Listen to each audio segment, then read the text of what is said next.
Hola alumnos, ¿cómo están? Espero que estén bien.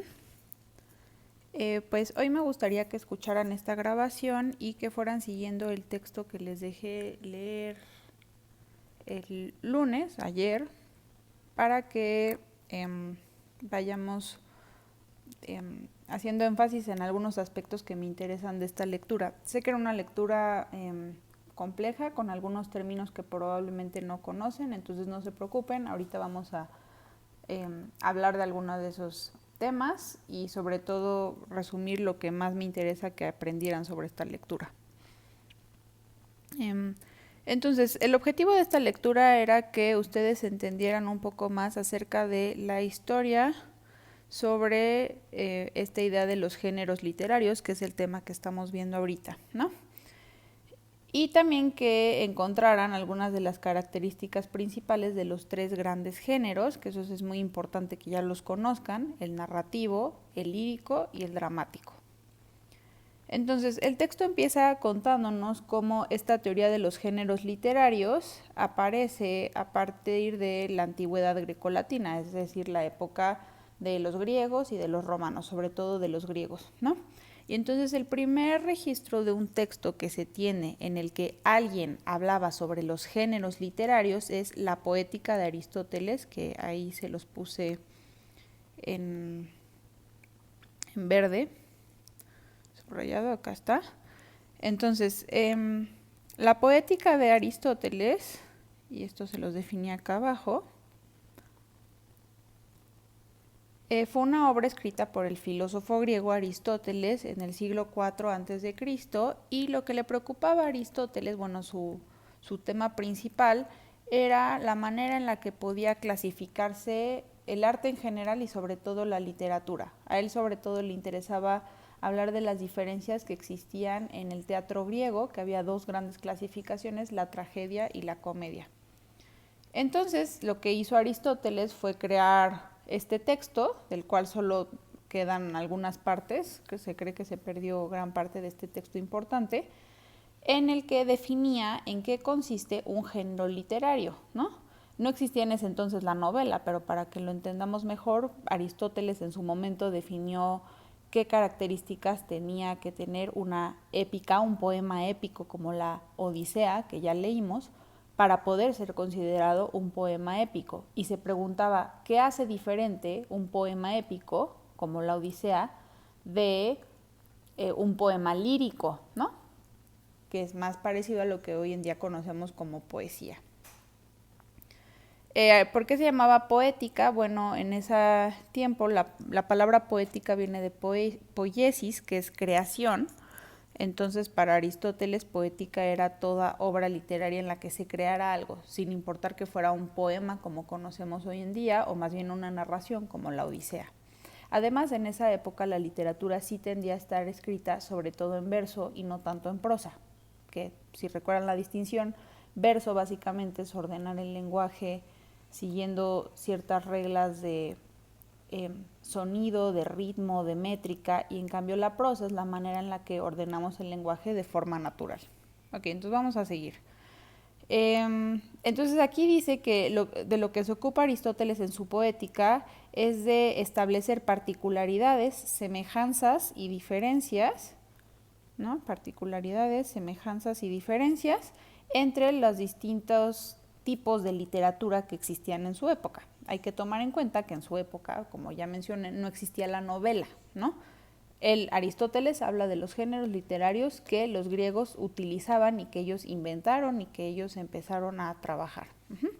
Y bueno, ¿cuáles eran los criterios que utilizaba para distinguir una tragedia de una comedia, por ejemplo? Bueno, pues aquí nos los pone: el medio, el objeto y el modo de imitación. Entonces vamos de nuevo abajo. Aquí dice, bueno, género antes que nada quiere decir tipo, ¿no? Entonces, género quiere decir tipo. Los géneros son una forma de clasificar las obras literarias en categorías con características comunes.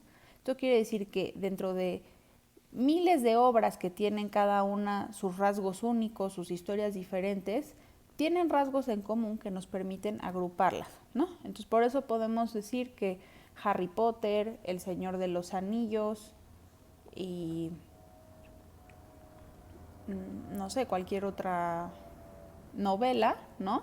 Aunque las historias son completamente distintas, tienen rasgos comunes, comparten, por ejemplo, el tipo de lenguaje, la extensión, el tipo de historia, que nos permiten clasificarlas dentro del grupo de novela.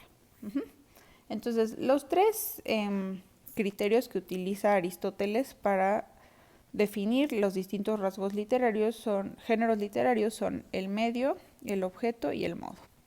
El medio es el medio empleado para tratar el objeto o tema. Un medio podría ser la televisión, el radio, ¿no? En literatura, un tipo de medio sería, por ejemplo, el lenguaje en prosa o el lenguaje en verso, ¿no? O hablemos de la diferencia entre una obra de teatro y una novela, ¿no? En una novela el medio es el lenguaje escrito a partir de una voz narrativa. En cambio, en una obra de teatro, el medio son los personajes y sus diálogos. Entonces es muy diferente y podemos tener la misma historia, pero es muy diferente la experiencia de leerla en la forma de una novela que de verla representada como una obra de teatro. O también podríamos, por ejemplo, hablar del cine, ¿no?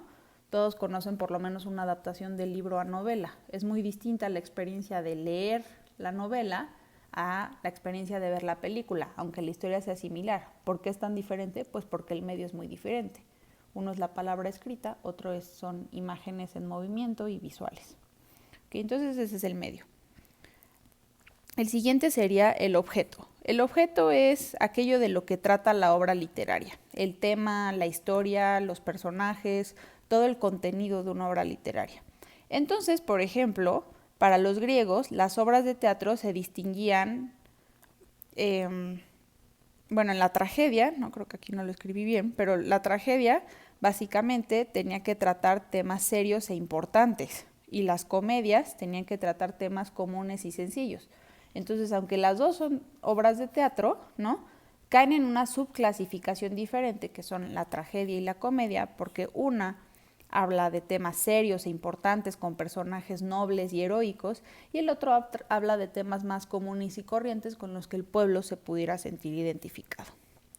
Ok, y el tercer criterio empleado es el modo, que es la manera en la que se trata el objeto. Entonces puede ser que nosotros tengamos el mismo objeto, ¿no?, el mismo tema, por así decir, pero puede ser que el tono, es decir, la manera en la que queremos tratar dicho objeto sea distinto, de forma alegre o de forma triste. Eso se refería básicamente. Entonces, esos son los tres criterios que se emplean para empezar a clasificar la literatura en distintos géneros. Y bueno, básicamente la clasificación de Aristóteles, aquí está, es poesía épica, poesía trágica y comedia, ¿no? Pero bueno, lo que también menciona aquí el texto es que los géneros literarios obviamente van evolucionando, cambiando, se van agregando nuevos géneros literarios, se va dejando de utilizar algunos géneros literarios, entonces van cambiando a lo largo de la historia. Y entonces aquí dice que en el siglo XVI se debatió ampliamente lo que Aristóteles planteó y se creó una nueva clasificación, se llegó a ese convenio, ¿no?, que sería de estos tres géneros, que básicamente son los tres, la base para los tres que nosotros estamos viendo, ¿no? Entonces aquí tenemos uno, la poesía dramática, que representa la acción sin intervención de la persona del poeta. ¿Esto qué quiere decir? Que no vamos a tener al narrador o la voz narrativa contándonos la historia, sino que la vamos a ver representada a partir de personajes y diálogos. Entonces, este es el género dramático, ¿no? El segundo sería la poesía lírica, que es el género lírico, que sería que el poeta narra y considera los acontecimientos. Es decir, sí hay una voz, pero no es una voz narrativa, porque en ella no se nos cuenta algo, sino que solo se expresan las reflexiones del poeta. Y el tercero sería la poesía épica, que sería para nosotros el género narrativo, que aquí dice que es una especie mixta, es decir, que mezcla los dos aspectos del anterior, en el que sí hay una historia, no hay una voz poética, pero también la de los personajes. Bueno, esto todavía es bastante antiguo y no es del todo preciso a la definición que nosotros vamos a ver en nuestra teoría, ¿no? Pero bueno, este es otro antecedente a la teoría moderna de los géneros literarios, que es la que más nos interesa, ¿sí? Pero aquí me gustaría hacer hincapié en algo muy importante que dice este texto, que es que los géneros literarios son categorías históricas. Es muy importante. ¿Qué quiere decir esto? Quiere decir que están sujetas a la historia, es decir, al paso del tiempo de los seres humanos, ¿no? Al paso de la historia, está sujeta a los acontecimientos históricos de la historia de toda la humanidad. Y esto ya se los había mencionado, quiere decir que los géneros literarios no es que alguien se pone de acuerdo, ahora va a surgir el género literario de la novela, no, es que a partir de un proceso muy lento en el que están implicados millones de escritores y millones de obras, empiezan a surgir estos géneros, también relacionándose con el contexto histórico de la época, ¿no? Entonces, aquí dice que no hay teoría de ellos, es decir, de los géneros, que no sea historia. Es decir, la teoría de los géneros literarios es una descripción de la historia de la literatura y de cómo ha habido distintos tipos de literatura a lo largo de muchos años. Y también dice, los géneros se manifiestan en un periodo histórico concreto, pero se constituyen a lo largo de la historia. Su teoría es, pues, historia.